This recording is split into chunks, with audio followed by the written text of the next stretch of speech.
nombre es Francisco Vera Manzanares, tengo 15 años, soy colombiano, soy activista y defensor de derechos humanos. Latinoamérica y el Caribe es una de las regiones más biodiversas de todo el mundo y crecí rodeado de la biodiversidad. Y al crecer rodeado de la biodiversidad también he podido ser testigo de cómo se ha venido degradando debido al cambio climático, a la pérdida de biodiversidad, a la contaminación y en general a la triple crisis planetaria que estamos viviendo.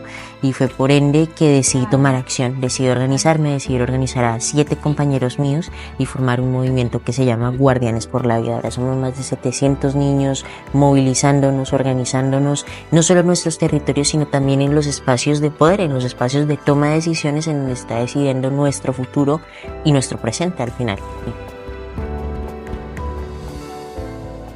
Que sobre todo no es como tal una conciencia ambiental, sino es más bien una conciencia precisamente sobre la ciudadanía. Cada uno de nosotros como ciudadanos de este planeta, como habitantes de la Tierra, tenemos un poder, una influencia, una voz, una agencia que podemos utilizar y poner a favor de la visión. Si nosotros actuamos por encima aquí en Washington, en Estados Unidos, en el Banco de Desarrollo Interamericano, las islas del Pacífico, que tienen una amenaza existencial, también van a poder asegurar su futuro. ¿Salimos adelante todos o nos unimos todos?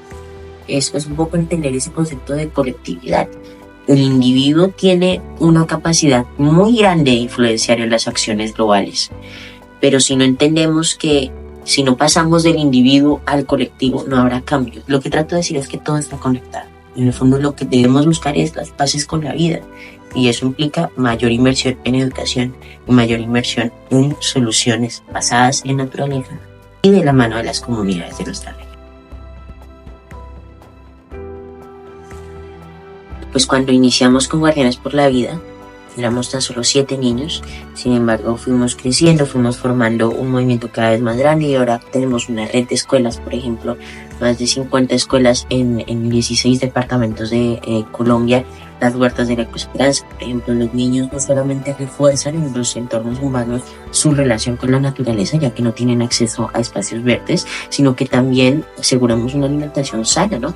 También tenemos, por ejemplo, otra iniciativa que se llama Leer con Ecoesperanza, un proceso de literatura medioambiental que estamos llevando a cabo en diversos municipios también, en donde tenemos una declaración que ha sido ratificada por más de 5.000 niños que hemos movilizado con 11 gobiernos del mundo y que ha sido traducida a 6 idiomas y que se llama la Declaración de la Ecoesperanza, con 4 propuestas específicas. Entonces lo que queremos en el fondo es empoderar a los niños y que los niños se tomen esos espacios de toma de decisiones que están decidiendo sobre sus derechos, sobre su futuro, sobre su bienestar. Un ciudadano global yo creo que debe tener información, buena información verídica, ¿no? Información chequeada, educación precisamente, ¿no? Para ser lo suficientemente inteligentes para diferenciar, pues, propuestas reales de populismo y de discursos de odio, que es algo que tenemos, que cunde por todas partes hoy en día, ¿no? Yo creo que debe tener también una conciencia respecto a su agencia, de nuevo, ¿no? O sea, debemos implantar en la educación modelos que le hagan entender a las personas que sus acciones sí tienen una repercusión, sea negativa o positiva, y eso también debe tener un ciudadano global, ¿no? Entender ese concepto, esa máxima, yo creo, dentro del activismo, y es que debemos pensar global en los retos y desafíos globales que se traducen de manera local, actuar local. También empatía, en efecto.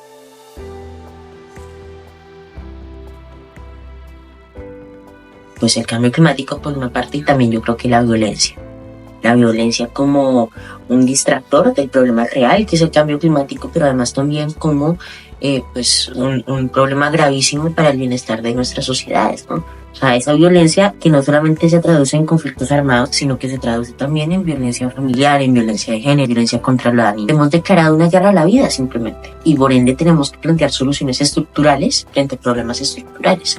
Yo creo que una solución importantísima es, de hecho ahí está mencionada, es la esperanza, la ecoesperanza, una ecoesperanza que utilice la fuerza de todos esos problemas para dar soluciones. Una ecoesperanza que en el fondo lo que motiva es a la acción, porque sabemos que tenemos muchos problemas, pero nos quedamos hablando sobre ellos y no actuamos al final del día. O sea, el reto de mi generación, y yo creo que de nuestra sociedad en general, será y es recuperar la ecoesperanza y la confianza en el futuro.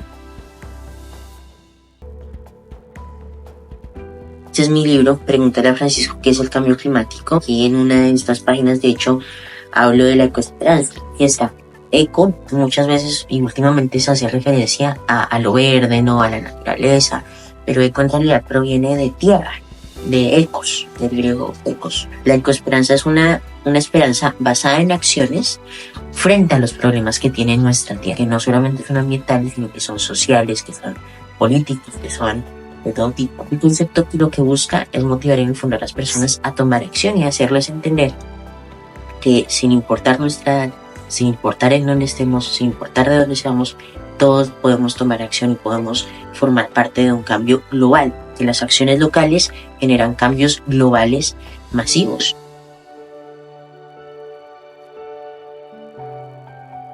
No hay ecoesperanza tampoco sin educación. O sea, la educación es el indicador excelente de cómo va nuestra sociedad.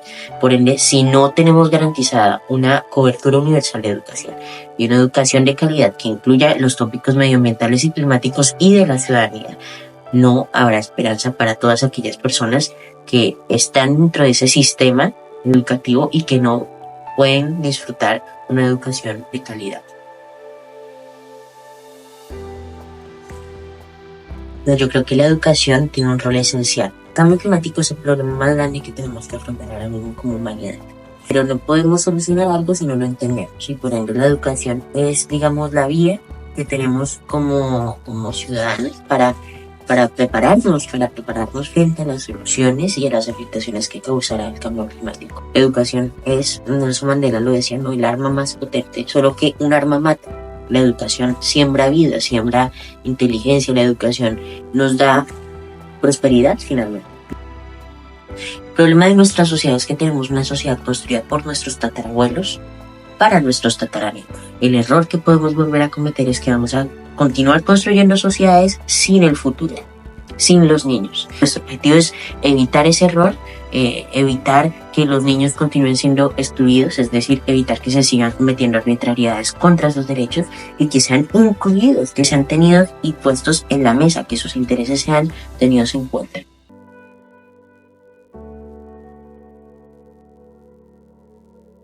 Yo creo que en efecto nos falta comunicación. Vivimos en una pandemia constante de inhumanidad, ¿no? Ahorita salimos a la calle y vemos un montón de humanos que se cruzan, no se hablan, no, hay como una distancia, ¿no? Pero, o sea, es tal cual como la pandemia de COVID-19. Si nos fijamos, muchas personas hoy en día están en la soledad, ¿no? Están en la ansiedad, están en la depresión. Y en una depresión yo creo que generada no solamente por sus situaciones personales, sino más bien por contextos globales. Es decir, el contexto global es que vivimos en una sociedad cada vez más distanciada. La pandemia del COVID-19 nos recordó un poco ese sentido de la solidaridad y de la humanidad. La pandemia del COVID-19 nos recordó un poco ese espíritu de solidaridad, de humanidad, de colaborar en barrios, en comunidades, en amigos, en familias, ¿no? Pero sin embargo parece que se nos hubiera olvidado todo, ¿no? Que de la noche a la mañana otra vez el mundo, digamos, volvió a la normalidad. ¿Qué es la normalidad? La normalidad es tener sociedades que están distanciadas, que olvidan precisamente ese sentido de humanidad. Y de humanidad me refiero con el prójimo que está justo al lado nuestro, o sea, con el siguiente a nosotros, eso quiere decir prójimo, pero también con el que no necesariamente está al lado nuestro.